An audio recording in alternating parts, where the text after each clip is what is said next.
Nós do Brasil Paralelo, em parceria com a Liberta, estamos prestes a lançar o segundo capítulo da série O Dia Depois da Eleição. Obrigado pela confiança em nossas produções e pelo interesse em despertar seu conhecimento sobre as forças que movem o mundo. O Brasil é o país mais endividado da América Latina. Mais de 60% dos brasileiros não conseguem pagar as suas dívidas. Por isso, fomos em busca de um conteúdo inédito, para que todos aprendam a lutar e buscar por mais uma liberdade, a sua liberdade financeira. Convidamos você a entrar nessa jornada. Seja para conquistar seus sonhos, proteger o seu patrimônio ou estar preparado para lidar com o seu futuro. Atenção! Não temos apenas a série gratuita. O conteúdo completo é um material de suma importância para quem busca educação econômica, financeira e entender como o mercado atua nas nossas vidas e como a política atua nos mercados. As inscrições para esse curso exclusivo da Liberta, em parceria com o Brasil Paralelo, só estarão abertas até o dia 27 de junho. E para aqueles que já garantiram a sua vaga, o acesso ao conhecimento na plataforma exclusiva já foi liberado. São 5 módulos, com mais de 20 aulas de Leandro Ruschel, além de 4 entrevistas exclusivas com as maiores autoridades no tema. Você também terá acesso ao e-book inédito sobre qual a situação do mercado nacional e global em 2018. Todo esse conhecimento, junto à comunidade de alunos, fará com que você dê um passo muito importante em tornar-se a melhor versão de si mesmo. Faça parte ativa do Brasil Paralelo. A cada nova pessoa que compra nossos materiais, outras 1000 pessoas assistem o conteúdo gratuito. Se queremos mudar o Brasil, produzir novas séries e propagar o conhecimento, precisamos de você como protagonista. Fique com o episódio e até breve.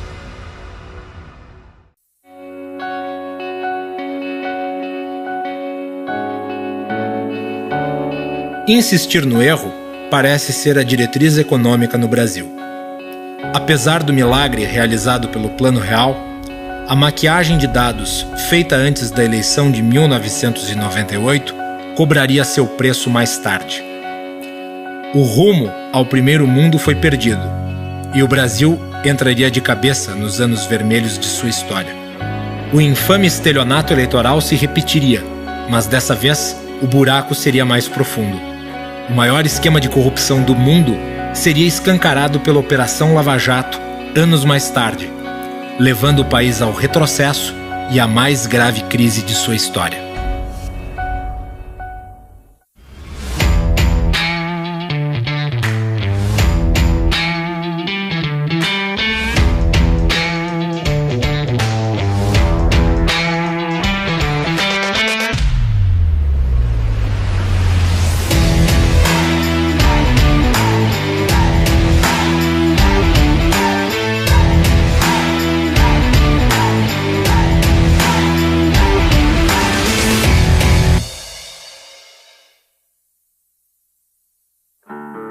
Bem, o que nós tivemos de importante no segundo governo Fernando Henrique Cardoso? Uma série de crises internacionais que dificultou a sua vida, mas ao mesmo tempo foi marcado, pela consolidação de reformas mais consistentes econômicas, como nós já explicamos, o Plano Real venceu a inflação, privatizações, Estado mais eficiente. Especialmente no segundo mandato, nós tivemos a consolidação do que foi chamado de tripé econômico. Em seu segundo mandato, Fernando Henrique Cardoso estabeleceria um tripé econômico capaz de sustentar nossa estabilidade financeira. Superávit primário, câmbio livre e metas de controle da inflação. Chegando ao final de 2002, nós tivemos um momento muito difícil global. Nós temos uma eleição onde se apresenta o candidato do Fernando Henrique Cardoso, o José Serra, contra Lula. Com a grande questão, Lula vai manter essa mesma agenda revolucionária, agenda de extrema esquerda, de rasgar contratos, de ser contra a estabilidade. O mercado ficou bastante nervoso. E o mercado via aí Lula à frente nas pesquisas e tinha muito medo de uma volta à inflação, a tudo que nós tínhamos de errado no Brasil que o Plano Real tinha conseguido resolver, né? E nesse contexto nós tivemos toda a fuga, né, para o dólar. O dólar chegou a valer, a valores atualizados, R$ 7, né?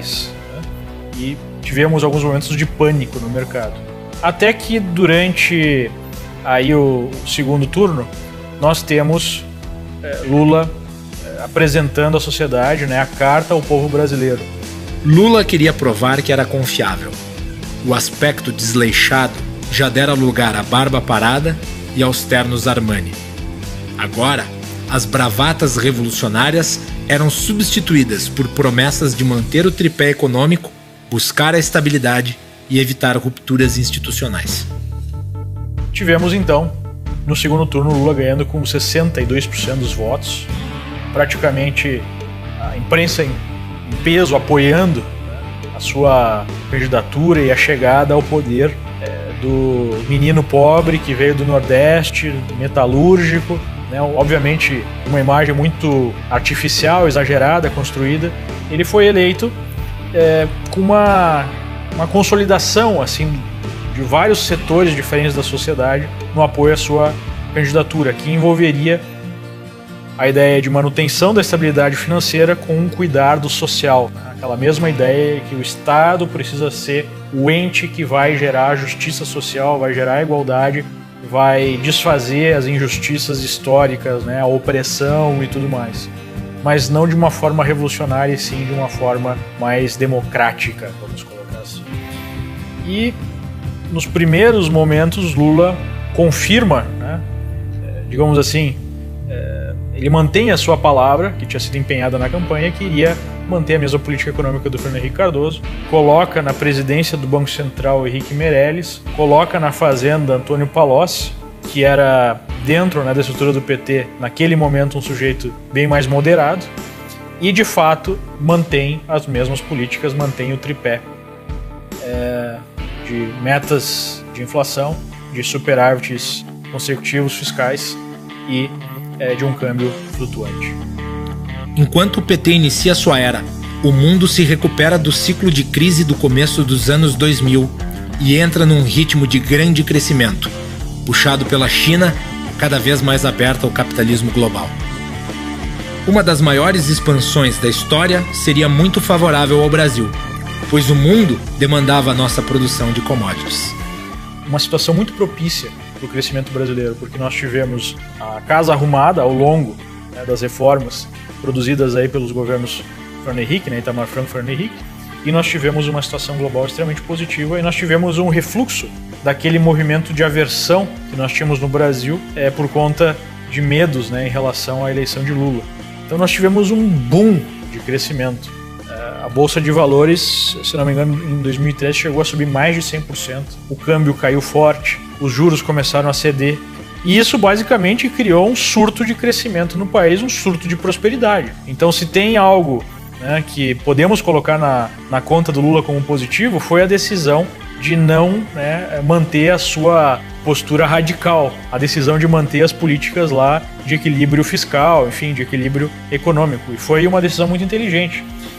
E, basicamente, tivemos essa primeira fase de forte crescimento e isso, digamos assim, gerou uma reação na sociedade de, poxa, realmente, conseguimos acertar a mão. Temos agora a junção, né, da economia de mercado, o que não era verdade, mas essa era a percepção, com o cuidado com o social, já que nós temos vários programas, né, o Bolsa Família sendo ampliado, outras bolsas, a pobreza aparentemente diminuindo.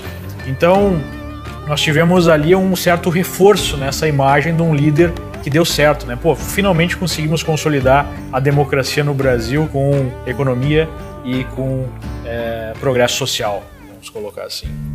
A estabilidade, porém, não passava de uma sensação que impactou quase todos. O engano na área econômica demoraria ainda mais um pouco para se revelar, mas no âmbito político, o mensalão logo acabaria com as mais otimistas ilusões de que vivíamos uma democracia plena. A corrupção foi varrida para baixo do tapete. Nós tivemos a reeleição de Lula e a manutenção do mesmo projeto. A economia global continuava andando de vento em popa, o mercado crescia, as pessoas estavam felizes. Só que, ao invés do Lula utilizar todo esse capital político que ele tinha para fazer reformas que o país precisava, no sentido de modernizar o país, né, de deixar ele mais competitivo, de aumentar a produtividade da economia, fazer aí emendas constitucionais que tirassem toda a camisa de força que o Estado coloca nos entes que realmente produzem riqueza, né, na iniciativa privada, fazer privatizações, não. Ele utilizou esse período de bonança para aumentar o consumo da população, especialmente o consumo das pessoas mais pobres. Enfim, não fizemos reformas, não melhoramos a nossa infraestrutura, continuamos tendo os últimos lugares nos testes, né, dos nossos estudantes em testes internacionais, né, as últimas notas em testes internacionais. Continuamos com um nível de produtividade na economia muito baixo. Continuamos com leis trabalhistas arcaicas que impedem, né, o enriquecimento dos trabalhadores, a não ser por ação do Estado, com bolsas e tudo mais. Enfim, foi uma oportunidade de ouro para o Brasil finalmente se dirigir aí ao primeiro mundo, foi uma oportunidade perdida. E o que aconteceu a partir de 2006 foi que nós tivemos a continuidade dessa política e nós tivemos, em 2008, o grande choque, né, internacional. Aquele período de bonança que foi iniciado em 2002 simplesmente foi finalizado em 2008. Aí nós tivemos um retorno lento, né, à realidade. Foi uma crise gravíssima. Talvez a maior crise desde 1929, que é reconhecida por muitos como a maior crise que o capitalismo já viu. Nessa crise nós tivemos a possibilidade de quebra do sistema financeiro internacional. Nós tivemos uma intervenção multibilionária, ou melhor colocando, multitrilionária dos bancos centrais nos países desenvolvidos para evitar a quebra do sistema. Até mesmo o sistema americano passou muito próximo de uma quebra geral. Então, todos os fluxos positivos que nós tínhamos para os emergentes, novamente, né, aquele mesmo ciclo que nós explicamos antes, foram revertidos.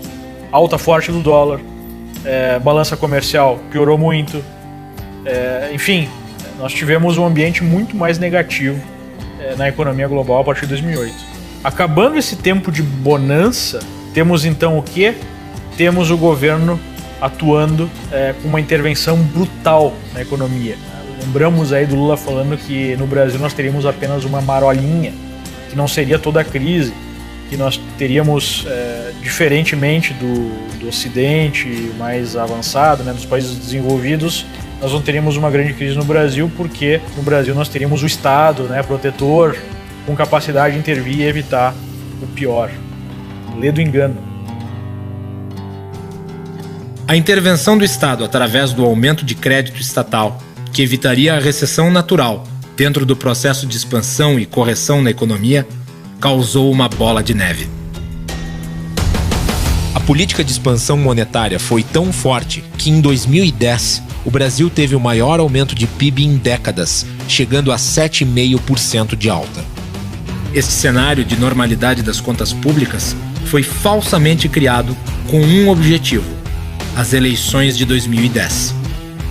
Para continuar as políticas socialistas e o reino do Foro de São Paulo na América Latina, o PT precisava eleger mais um presidente no Brasil.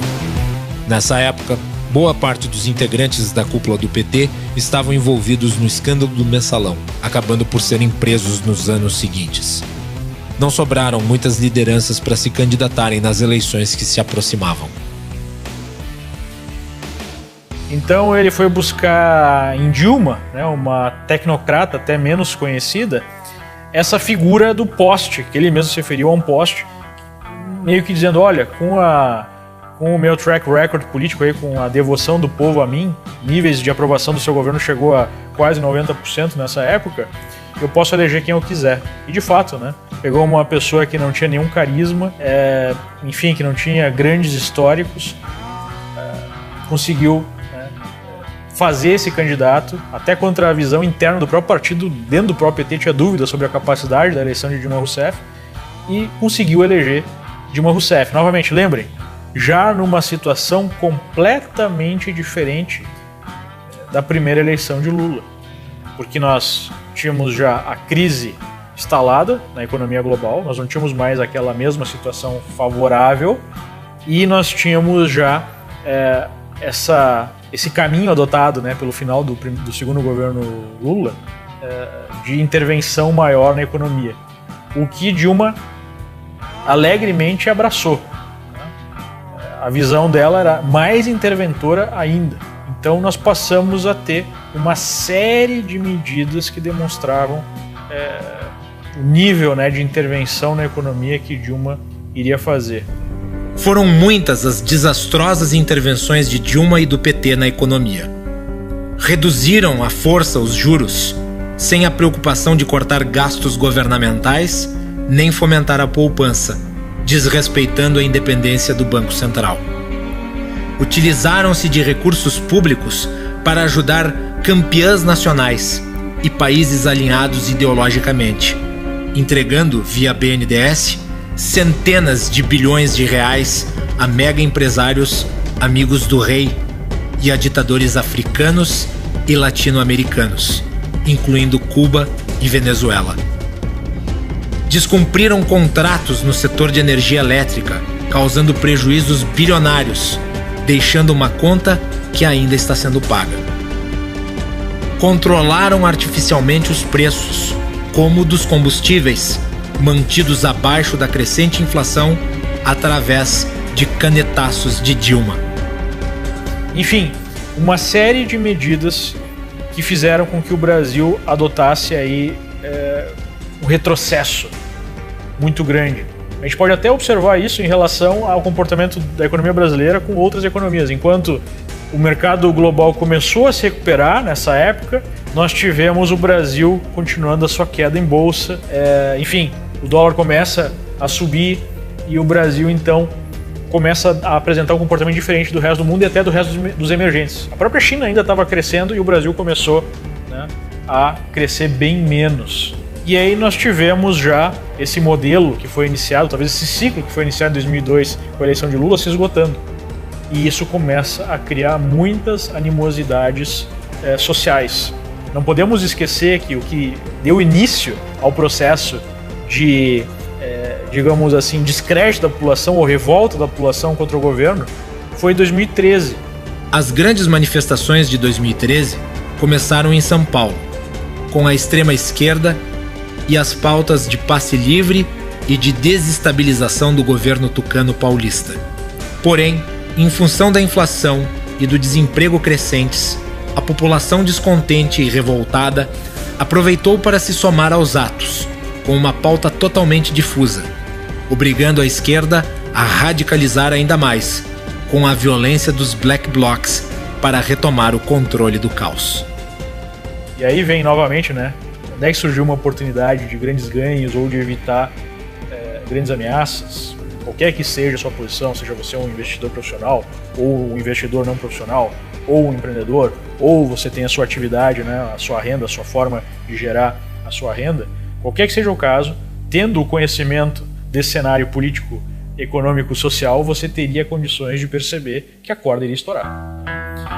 Especialmente tendo a consciência, nós já vimos esse filme várias vezes, que nós tínhamos uma eleição e que o governo faria, como a própria Dilma falou, o diabo para se eleger. Do ponto de vista econômico, o que significaria fazer o diabo? Significaria, basicamente, estourar a corda para garantir a reeleição. Ou seja, rale-se a inflação, rale-se o tripé econômico, eu preciso me eleger.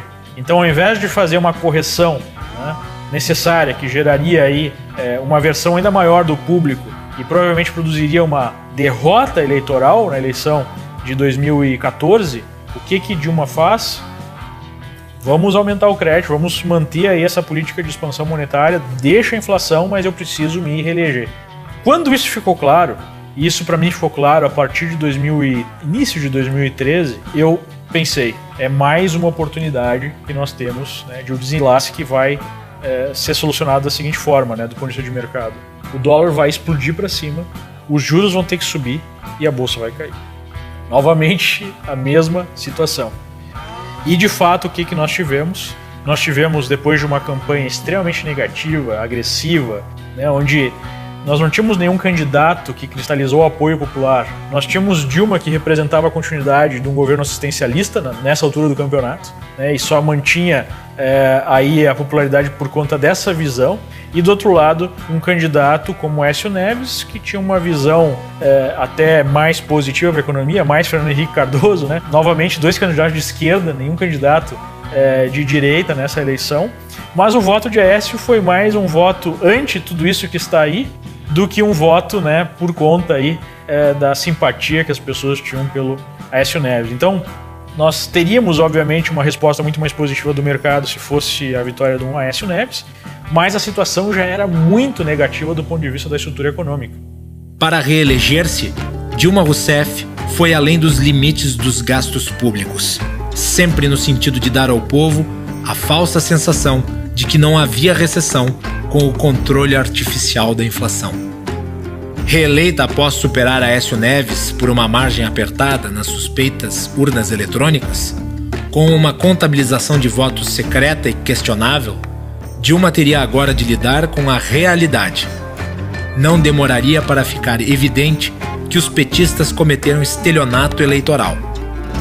O discurso de que tudo ia bem logo se revelaria uma manobra eleitoreira, graças aos reajustes e às maquiagens que o governo petista teria de fazer. Em paralelo a tudo isso, corria a Operação Lava Jato, responsável por uma devassa jamais vista na política nacional. A partir de uma investigação de lavagem de dinheiro, de evasão de divisas de um doleiro já conhecido das autoridades, nós tivemos o aumento do escopo dessa investigação para abarcar as figuras mais importantes da República. Quem não se lembra daquela capa da revista Veja, que trazia um depoimento do doleiro, né, do Youssef, dizendo que Dilma e Lula sabiam daquelas roubalheiras que tinham acontecido na Petrobras. A Petrobras, nessa altura do campeonato, já estava totalmente quebrada. A Petrobras chegou a ter uma dívida de 580 bilhões de reais naquela altura do campeonato. E a empresa estava totalmente destruída pelo nível de roubalheira e por decisões equivocadas que foram tomadas.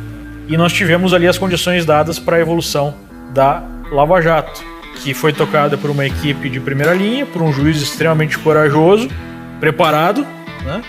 E com o apoio da população que estava indignada, essa população, por ter aí a percepção que não conseguia manter o mesmo nível de vida, o mesmo nível de prosperidade, e na verdade estava dando passo para trás, né?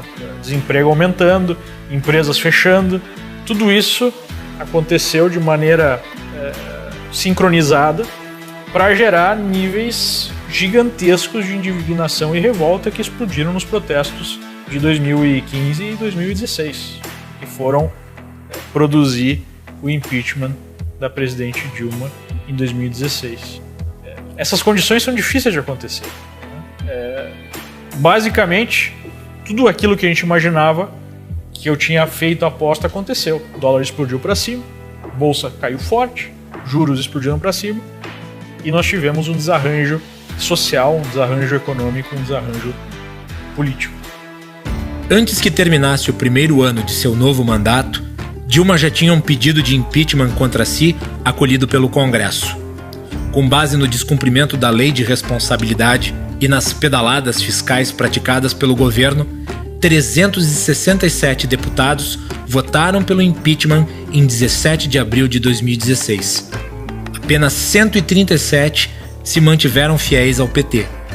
Afastada do cargo, Dilma foi exonerada definitivamente em 31 de agosto do mesmo ano, após votação final no Senado. Porém, em manobra típica do establishment político, a petista não perdeu seus direitos políticos, ao contrário do que deveria acontecer com o impeachment. Além disso, o trabalhador brasileiro seguiria bancando as benesses de ex-presidente para Dilma, com a possibilidade de contar com 2 assessores, 4 seguranças, 2 motoristas e 2 carros. Essa grande cicatriz da administração pública deixa ao menos uma lição: quanto maior a concentração de poder, maiores serão as possibilidades de corrupção. Após então o impeachment, nós temos Temer chegando ao poder numa situação de país perto do precipício.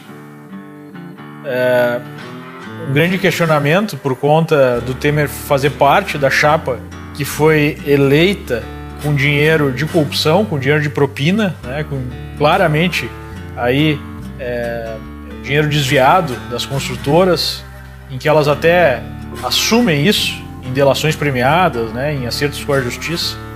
Então, uma situação de gravíssima crise econômica, onde nós voltamos aí vários anos, voltamos a patamares de renda e outras métricas de 2011. Então, retrocedemos em questões de 2, 3 anos, 6 ou 7 anos. Desemprego galopante, empresas fechando, consumo diminuindo, criminalidade explodiu, um governo sem legitimidade, questionado pelos dois espectros, né, os dois lados do espectro político, se é que há um espectro aí organizado, né, de direita no Brasil, há mais um povo conservador do que uma organização política de direita. Mas, enfim, a esquerda, né, tratando o governo Temer como um governo golpista, né, alguém que deu um golpe na presidente eleita pelo povo, sendo que o impeachment foi apoiado por ampla margem na população brasileira. Michel Temer, vice de Dilma, assume em 2016 em meio a uma crise de legitimidade. O novo presidente era integrante de um esquema que assaltou o Brasil por mais de uma década. E o novo governo teria de lidar com a instabilidade política, recessão econômica, desemprego, preços altos, déficits recorrentes. E por incrível que pareça, nessa situação toda, se nós tirarmos todas as nossas visões aí apaixonadas, né, e politicamente ou ideologicamente dificultando a análise do processo, nós vamos ver que o governo Temer conseguiu alcançar alguns resultados até surpreendentes. Colocou uma equipe econômica muito respeitável, fez cortes na carne, conseguiu aprovar reformas importantes, como a PEC do teto dos gastos, né, que impede que os governos aumentem as suas despesas acima da inflação. Conseguiu aprovar a reforma trabalhista, foi uma verdadeira, né, revolução, apesar dessa reforma estar recebendo bastante crítica e até um certo boicote de juízes, o que é uma coisa absurda, né? Mas o fato é que nós tivemos o país olhando para o precipício e conseguindo dar alguns passos para trás e se ajeitando e retomando já algum crescimento, o que não deixa de ser algo bastante positivo. E o governo Temer chegou até bem próximo de fazer uma reforma que não seria uma reforma para resolver o problema da Previdência, porque nós teríamos que mudar o modelo de Previdência, que é uma coisa muito mais complicada de fazer, mas seria aí uma boa solução, pelo menos para a próxima década, para aliviar a pressão nas contas públicas. E isso não conseguiu se alcançar, mas se alcançou uma série de reformas que, bem ou mal, né, conseguiram deixar o país pouco distante do precipício que ele se aproximou tanto durante aí os últimos meses do governo Dilma, né? Nós não podemos esquecer de comentar, além dos riscos econômicos que nós ainda passamos por conta de ter aí um orçamento disfuncional, né? Uma área fiscal disfuncional, os riscos políticos que nós passamos no sentido até de aventar golpes de Estado pela própria Dilma, né? O próprio general Vilas Boas falou que chegou até ele emissários que questionaram a questão de eventualmente decretar um estado de emergência no Brasil para evitar o impeachment. E nós sabemos como existe um DNA totalitário, né, nessa esquerda petista, até pelo apoio restrito à ditadura que nós temos instalada na Venezuela. Então também se evitou ali, digamos assim, uma movimentação a favor de um governo totalitário que seria horrível, né? Seria pior do que qualquer questão econômica, a questão de perda de liberdade política e perda da democracia no país, né? E da pior maneira possível, a ditadura chavista, né? Nós temos o exemplo venezuelano, 88% da população abaixo da linha da pobreza, opositores sendo massacrados nas ruas, né? Os que não são mortos são torturados, partido único, eleições roubadas, não tem mais imprensa, não tem mais capacidade de reverter uma situação estabelecida. Então isso também foi evitado com esse movimento de impeachment e com a manutenção, né, de um certo Estado democrático, apesar de todos os seus problemas, né, de todas as instituições que estão tomadas por corrupção moral, corrupção financeira, todas as corrupções que nós podemos imaginar. A manutenção do Estado como ente que vai definir tudo o que acontece na esfera privada incentiva diretamente a corrupção. Nesta revisita aos momentos políticos que marcaram nossa história, fica evidente que a solução para os nossos problemas não envolve apenas reformas esporádicas, mas sim uma revisão de todo o sistema. A Constituição brasileira é a raiz dos sérios problemas estruturais que temos. Ela estabelece um poder gigante do Estado na economia e coloca uma camisa de força na capacidade de o país gerar prosperidade. Uma Constituição reguladora, criadora de direitos que se mostram impossíveis de serem exercidos, torna a máquina estatal cada vez maior e presente em todos os âmbitos e setores. A solução desse problema passa por uma reforma geral, uma nova Constituição, uma nova estrutura de Estado que concentre menos poder e que dê mais liberdade aos empreendedores. Em 2016, tivemos a possibilidade de gerar essa ruptura com o impeachment. Poderia ter surgido nessa conjuntura uma nova Constituinte que atendesse ao anseio da população, uma reforma geral profunda no sistema político brasileiro. No entanto, não houve uma liderança organizada e essa oportunidade foi perdida. A necessidade da boa aparência e da normalidade econômica para se eleger, somada aos erros estratégicos e ideológicos, fez com que presidente após presidente quebrasse os ciclos naturais de expansão e correção da economia, resultando em inflação, desvalorização e perda do poder de compra da moeda. O estelionato eleitoral, praticado por nossos políticos, respaldados pela Constituição Federal, nos trouxe até o que sobrou do Brasil depois de cada eleição.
Nós do Brasil Paralelo, em parceria com a Liberta, estamos prestes a lançar o segundo capítulo da série O Dia Depois da Eleição. Obrigado pela confiança em nossas produções e pelo interesse em despertar seu conhecimento sobre as forças que movem o mundo. O Brasil é o país mais endividado da América Latina. Mais de 60% dos brasileiros não conseguem pagar as suas dívidas. Por isso, fomos em busca de um conteúdo inédito, para que todos aprendam a lutar e buscar por mais uma liberdade, a sua liberdade financeira. Convidamos você a entrar nessa jornada, seja para conquistar seus sonhos, proteger o seu patrimônio ou estar preparado para lidar com o seu futuro. Atenção! Não temos apenas a série gratuita. O conteúdo completo é um material de suma importância para quem busca educação econômica, financeira e entender como o mercado atua nas nossas vidas e como a política atua nos mercados. As inscrições para esse curso exclusivo da Liberta, em parceria com o Brasil Paralelo, só estarão abertas até o dia 27 de junho. E para aqueles que já garantiram a sua vaga, o acesso ao conhecimento na plataforma exclusiva já foi liberado. São 5 módulos, com mais de 20 aulas de Leandro Ruschel, além de 4 entrevistas exclusivas com as maiores autoridades no tema. Você também terá acesso ao e-book inédito sobre qual a situação do mercado nacional e global em 2018. Todo esse conhecimento, junto à comunidade de alunos, fará com que você dê um passo muito importante em tornar-se a melhor versão de si mesmo. Faça parte ativa do Brasil Paralelo. A cada nova pessoa que compra nossos materiais, outras 1000 pessoas assistem o conteúdo gratuito. Se queremos mudar o Brasil, produzir novas séries e propagar o conhecimento, precisamos de você como protagonista. Fique com o episódio e até breve.